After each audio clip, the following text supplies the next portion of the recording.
The Story of Achilles. Early life. Achilles was born of the sea nymph Thetis and Peleus, king of the Myrmidons. Initially Zeus and Poseidon had been rivals for the hand of Thetis, until the god Prometheus, Zeus's friend, warned Zeus of a prophecy that Thetis would bear a son greater than his father. For this reason the two gods withdrew their pursuit, and had her wed Peleus instead. When Achilles was born, Thetis tried to make him immortal by dipping him in the river Styx.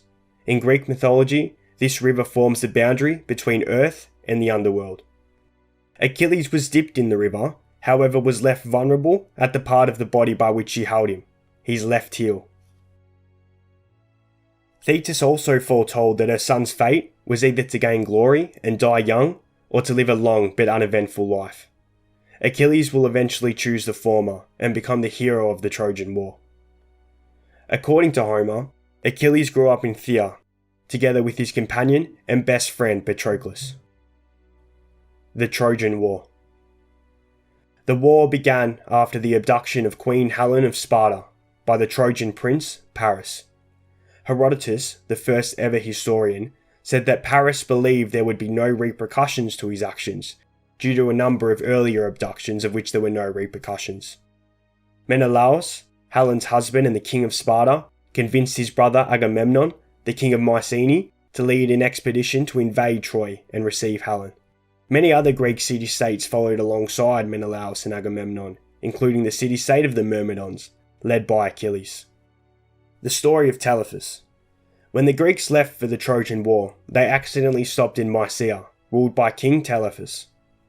In the resulting battle, Achilles gave Telephus a wound that would not heal.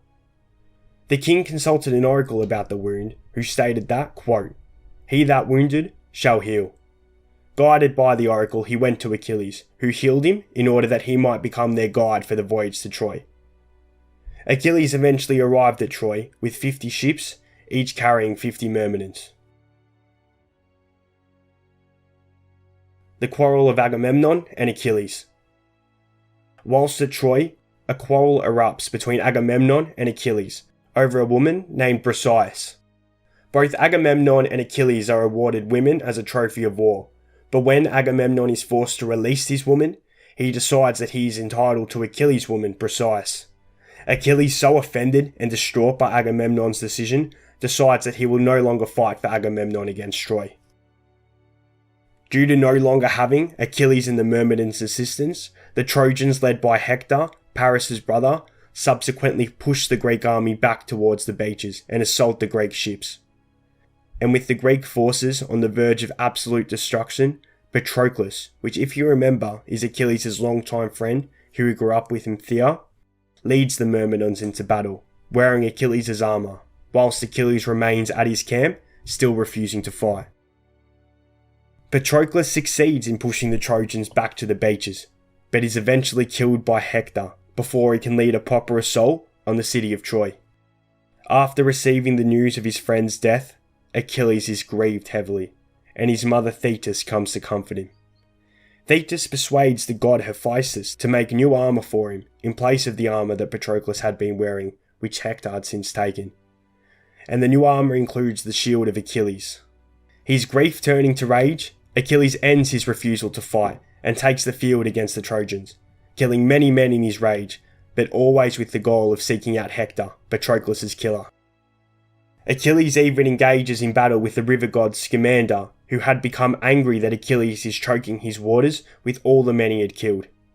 Finally, Achilles finds Hector.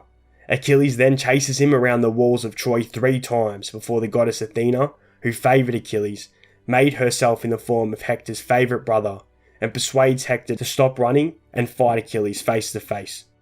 After Hector realises the trick, he knows the battle is inevitable, and wanting to go down fighting, he charges at Achilles with his sword, but misses. Accepting his fate, Hector begs Achilles not to spare his life, but to treat his body with respect after killing him.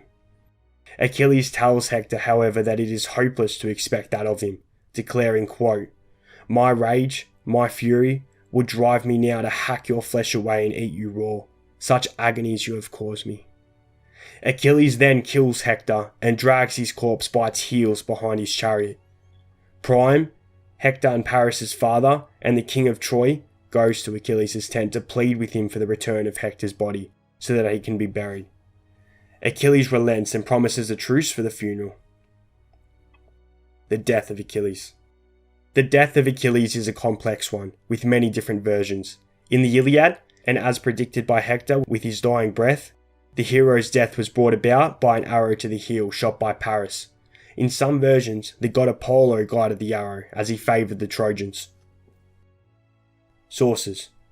Most of this account has been detailed by the Iliad, Homer's poem detailing the events of the Trojan War, and additionally, the Achilleid, which was an unfinished epic poem by the Roman Statius, and mostly an account of Achilles' early life.